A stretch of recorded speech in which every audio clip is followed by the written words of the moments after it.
Chapter 8 is a very important chapter. It's about authentic success. So we'll go into the detail of what success means. What is the relationship of success with happiness? Are there difference and what are the difference? So taking a look at success, there are three cornerstones or three pillars of success. Any big success requires huge commitment to hard work. It requires the determination and persistence even during times when there are big problems, and requires us to have that love of learning where we enjoy the process of learning and not just the end result. If we enjoy the process, then we will strive hard, we will put in good work, and success will be inevitable. So, those were the three things: commitment to hard work, determination and persistence, and the love of learning or the joy of the process. As parents and as teachers, sometimes we tend to, with best intentions, try to build the resumes of our children and our team members very early. That may be short term focused or skill focused, but not long term focused. And that may result to a lot of pressure where kids tend to achieve things, maybe even overachieve things under a lot of pressure. Sometimes it could be under good stress, but sometimes it could be under bad stress. Bad stress could be when they just care about the result and lose the love of learning. Their curiosity is crushed, their creativity is gone. All they care about is the result. They don't enjoy the process. So while it's important to build the skills for the long term, it's super important to make sure that we do things that are in alignment with our internal calling in some form, and that comes through experimentation. And when we don't do that, kids avoid being judged. So when they know that there is some risk in certain situation, they'll even not do that thing, which could be bad for them. They'll not take risks that may result in big successes, and they'll just have mediocre success. We also need to define success for ourselves. What is success? Is it having more money? Is it getting into the right school or college? Is it driving a nice car? Are these external factors that we've discussed resonating with internal state of being of feeling happy, feeling the love of relationship, feeling deep desire for service to the community? This is something we need to think deeply, and we need to bridge the gap between external successes in the outer world with internal successes of being happy and being contented, being creative. So that comes to a pretty important point, which is to define success. Every family, every team has a different definition of success. If you don't define it, then you will not know if you're doing the right things. An example in the book which I found really good was the author considers his daughter successful, and especially successful adults, if they remain happy, if they are generous, and if they are compassionate, and are working on improving the world and maintaining their creative potential. So this is a deep definition. And happiness and success as two different things is something that we need to have a clear distinction in mind. Happiness could be about finding meaning in what you do. The resilience, the internal resilience that we build, that we are talking about in this video series. Our generosity, our compassion, our desire to communicate, our capacity to build and maintain relationships that are meaningful, ability to collaborate, circumstances that we challenge and overcome difficulties, commitment to hard work, ability to take constructive criticism even when there is failures or suboptimal solutions, innovation and creativity. So these are all values that we should define, and we should have an internal barometer of what we internally feel as successful and what we externally think of success. So we need to define it for ourselves. That was the biggest learning for me in this chapter. How do we define success and how do we stay true to it? And success and happiness internally go hand in hand, and we need to define both external factors and internal factors, but more so focusing on the internal factors because they are with us every day. That brings to this new slide wherein the author really pushes us to think, what is more important? Is the journey more important or the end result towards pursuing a goal that's more important? If we just think of end result, then we are getting into pleasing people and doing things that we don't feel like doing takes a lot of our energy.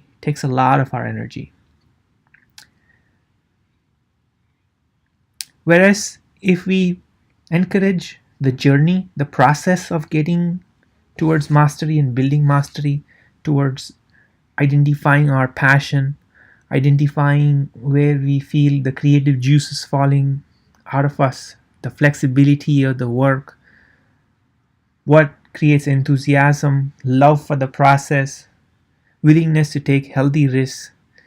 These things are more important to encourage, and these are part of the journey. But if we focus on being a perfectionist, we just focus on the end result and not as much on the process, then they focus more on pleasing others versus nurturing their own talent or true calling. Even dress and their behavior is changed to please others, and being true to themselves is lower in priority. Kids, even for the fear of creating pain for parents or not pleasing parents, they always show their best face. That takes a lot of their energy. They're not authentic. They're not authentic in who they are.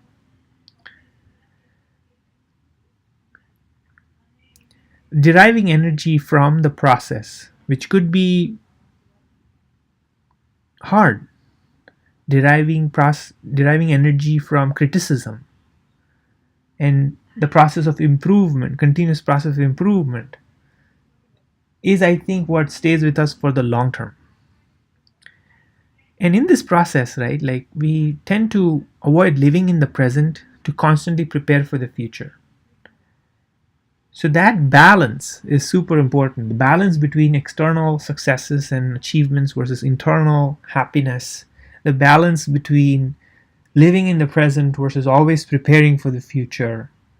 Thinking that admissions in certain colleges determine your life, or certain jobs determine your life, or that people are good at everything. These are all myths. These are all probability situations, but they don't necessarily are the reasons for you to be happy and successful. So let's keep things in perspective and find balance. To enable our kids and our team members to live up to their full potential, it starts with noticing. We need to notice, when are they happy? When are they striving hard?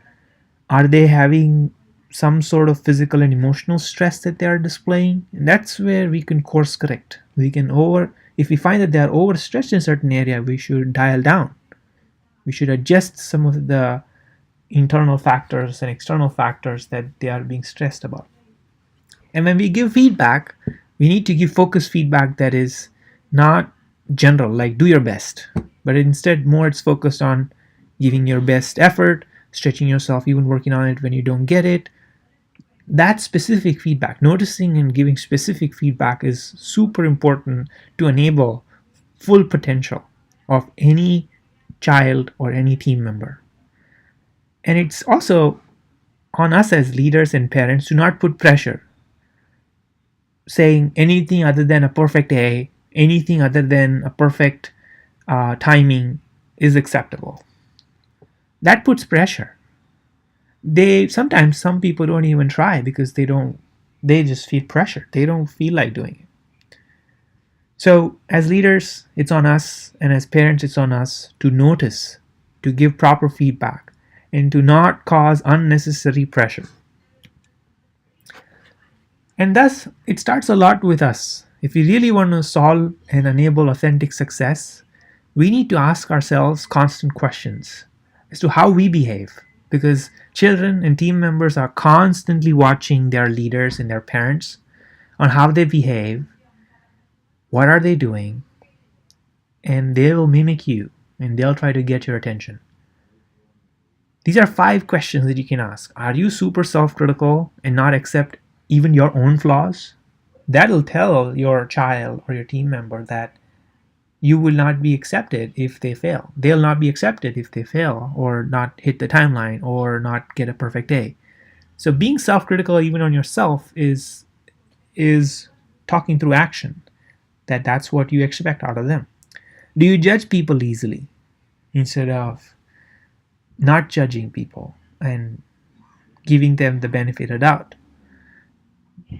People don't like being judged. So if you judge your neighbor, your colleagues, then your team members and your children will feel that you will judge them, and now all of a sudden they will try to avoid and take safe bets that will be not encouraging them to take healthy risks. Do you fight with your spouse? Children would want to avoid stress in family, and team members would want to avoid stress as well in the team. So they will put up a perfect face. They'll say that everything's okay, but when nothing is okay. So they don't want to cause more stress. So if you don't fight, rather you are balanced, then they will be more open to expressing their emotions rather than suppressing their emotions. So creating a healthy environment where emotions are expressed, recovery happens, and then better, healthier, and happier people come out is super important. And finally, if you don't even notice their achievements unless they make a perfect A, then that is bad. People, they have a strong urge for being noticed. So we need to be, as leaders and parents, notice authentic success, encourage it, give specific feedback, and be super self-aware of our own behavior. And let's agree to this, which is that nobody really is a professional in everything. They're maybe good at 1 or 2 things, at best 1 thing. So we need to celebrate that. We need to celebrate that there are certain strengths that certain peoples have, and we need to celebrate those strengths or spikes. And we need to build teams and work around weaknesses and double down on strengths. This is a theme that I have seen across the last 7-8 chapters, is to work on strengths. To find a career, there are 4 things, or a passion. There are 4 things that are needed. A work or a piece of work that you're good at, that comes easily to you. You can do this anytime. You enjoy doing it because you're having fun doing it. You dive deeper and get better, and you're constantly improving yourself. You have that inner feeling of improvement. You ask unanswered questions. You come up with creative solutions. If you have all of these 4, then that's your career, ideal career. If you're not good at something, but you're just trying to get good at it, then that's maybe a hobby. That's not your career. You could get good at it, but as a career, you need to be really good at it. So there is a lot of difference between a hobby, a career, and something that's new for you. And so finding that perfect spot that is important for the world, that you're good at, that you're having fun doing, you're constantly feeling the urge to getting better at it, is super important. So notice what your kids and what your team members do during their free time. Find out what is it that's important to them. How do they spend their weekends? How do they spend their time? What do they engage in? What do they want to do more of? Where are they coming up with creative solutions? And finding those perfect spots is the most important thing. And the other important learning for me was the importance of downtime and removing unnecessary things that we take on. We take on a lot of things that we do.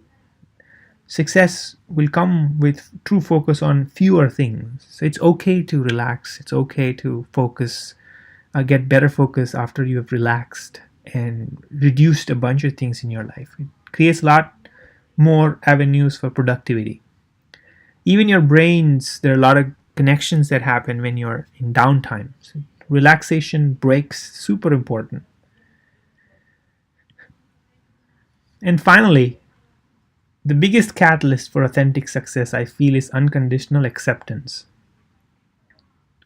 Kids will do whatever that gets them the acceptance, be it good or be it bad.